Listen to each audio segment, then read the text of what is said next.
Famílias endividadas, hein, minha gente? Esse assunto é um assunto bastante comum, frequente, muito maior do que o que você pode imaginar. Mas quais são as principais dívidas das famílias? A Lídia está aqui para ajudar a gente, não a pagar as dívidas, né? Mas para dizer qual é a dívida. Estou tentando pagar as minhas. Lídia. Mas, Lídia, quais são as principais dívidas que as famílias possuem hoje no Brasil?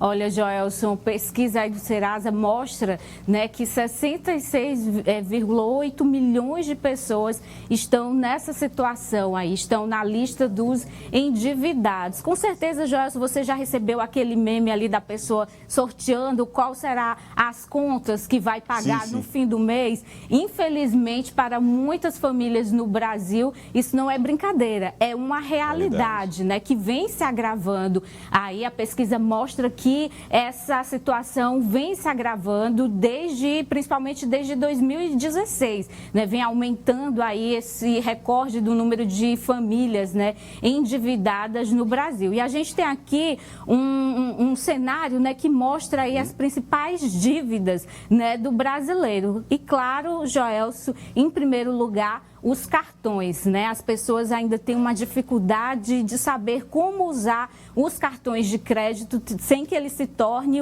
um vilão, né? E se torne uma dor de cabeça, né? Aí bancos e cartões de crédito em primeiro lugar. E já isso chama muita atenção. Olha, 22% dos entrevistados com dificuldade para pagar as contas básicas de uma casa, né? Água, luz, gás. Tem gente que não está conseguindo aí pagar essas contas que são básicas, né? Que todo mês chegam ali na nossa porta. As dívidas com financeiras, aí segue também... Vamos lá, tem mais aí. Aí varejo, serviços e telefonia. Essas aí, Joelson, são as principais dívidas, né, que estão tirando aí o sono das famílias brasileiras. Isso reflete muito, Joelson, esse momento, né, que o país está passando, né? Um momento de inflação, a inflação corrói aí o poder de compra, né, das famílias brasileiras. E juntando a inflação, Joelson, tem a questão também dos salários, né? A média dos salários do brasileiro, desde quando o IBGE começou a medir ali com a série histórica em 2012, está cada vez menor, né? Atingindo patamares cada vez menores, né? E aí a gente teve no meio disso tudo a pandemia da Covid-19. Na pandemia, Joelson, muita gente perdeu o emprego, está conseguindo, né, se recuperar agora, voltar ao mercado de trabalho agora, só que com salários inferiores, né? Aqueles que essas famílias eram acostumadas a terem antes da pandemia. E aí muitas dessas famílias não estão conseguindo se adequar a essa nova realidade, né? E aí, Joelson, a gente está vendo esse desequilíbrio, né, entre o orçamento e entre as dívidas, né, dessas famílias. Mas, Joelson, tudo tem solução, né? É preciso ter ali só uma educação financeira, né, para conseguir lidar com essas dificuldades e com essa realidade que afeta muita gente no país. Tem solução, as pessoas sabem que tem solução, mas difícil é começar por onde? Como desemaranhar esse embaralhado de contas? O Clenilson Cruz está aqui com a gente, consultor financeiro, vai conversar com a gente aqui hoje no Jornal do Piauí, no quadro Suas Contas, para tentar nos ajudar aí. Clenilson, boa tarde, seja bem-vindo. Os números são preocupantes, esses que a Lídia trouxe aqui no Jornal do Piauí? Boa tarde, Joelson. Boa tarde, Lídia. Sim, são preocupantes. Inclusive, a gente pode começar fazendo uma pequena diferenciação entre endividamento ou endividados e inadimplentes. Né? O número de endividados no Brasil chega a quase 80%. Né? E o de inadimplentes, mais 66 milhões de inadimplentes. O que é isso? Todos nós temos dívida. Eu tenho dívidas como consultor financeiro, a Lídia tem dívidas, você tem dívidas, provavelmente porque comprou alguma coisa parcelada. Mas aqueles que são endividados e inadimplentes são aqueles que têm dívidas, mas que em algum momento deixaram de pagar alguma parcela. Então, ter dívida não é um problema? Não, não necessariamente é um problema. Inclusive, tanto para a pessoa física quanto para a pessoa jurídica. Pessoa jurídica, principalmente MEIs, né, que querem crescer mais rapidamente, podem tomar empréstimo de bancos, de instituições financeiras, para investir no seu negócio. Então, normalmente, as pessoas entendem dívida como um problema, mas não é um problema a dívida em si. O problema é o não pagamento dela, é entrar em inadimplência. Agora, professor, e quando essa dívida de fato começa a se tornar um problema, né? A pessoa perde ali o controle, não consegue mais pagar essa dívida, começa a ser uma dor de cabeça, né? Então, como é que essas pessoas que estão nessa situação de endividamento, que perderam ali o controle, elas podem se organizar? Ok. A gente pode fazer uma separação simples só para poder entender esse contexto. Existem pessoas que perderam o emprego e essas dificilmente conseguem fazer alguma negociação em um primeiro momento. Existem pessoas que gastaram mais do que podia. Então, nesse caso aí, são duas coisas diferentes. As empresas, normalmente as empresas, elas têm um programa que eles chamam de provisão de devedores duvidosos.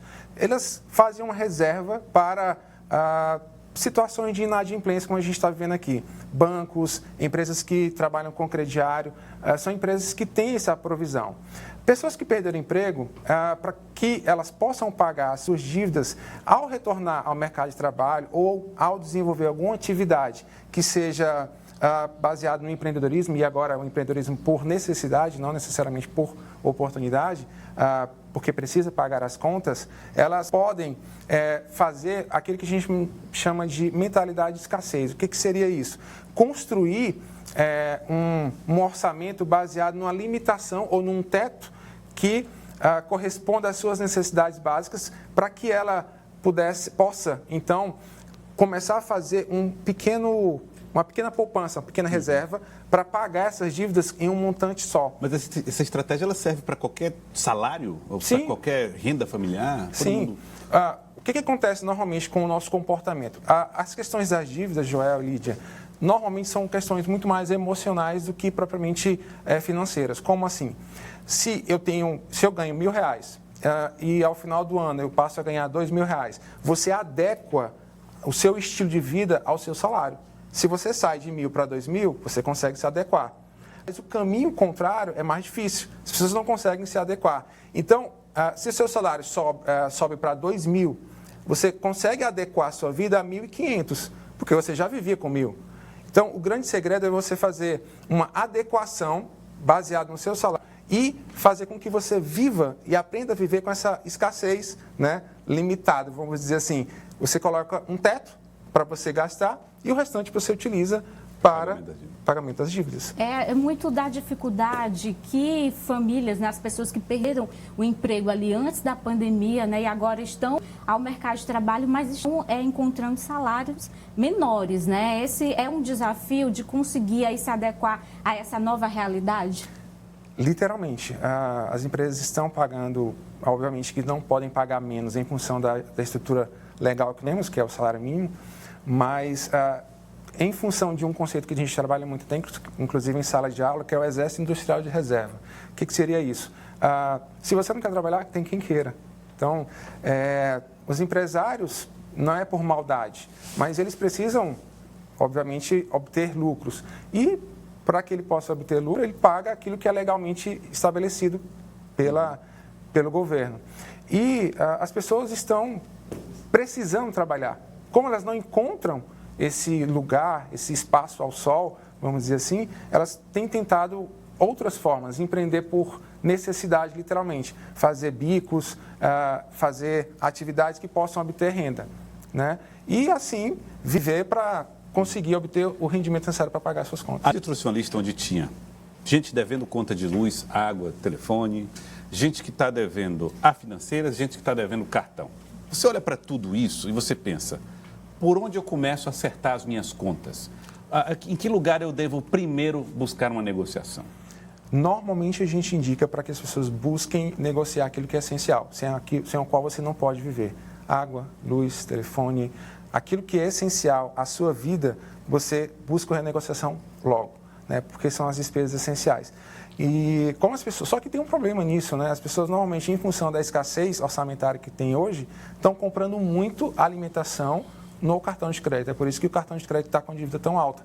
Então, as pessoas estão passando a gastar mais com alimentação no cartão de crédito. E não é só alimentação daquela que você pede lá no aplicativo de comida para comer em casa.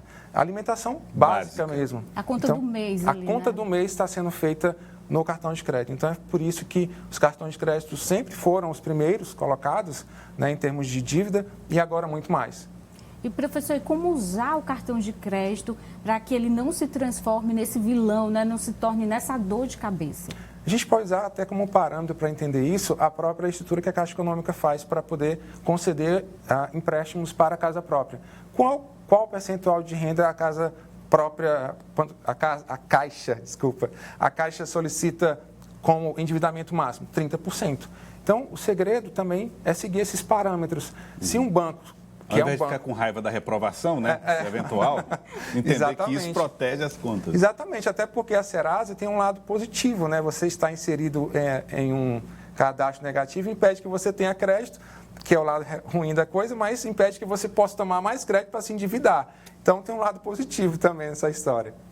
Eu quero agradecer. Muito obrigado pela participação aqui no Jornal do Piauí de hoje, nos ajudando a entender como organizar essas contas, como fugir da inadimplência. Muito obrigado. Obrigado, Joelson.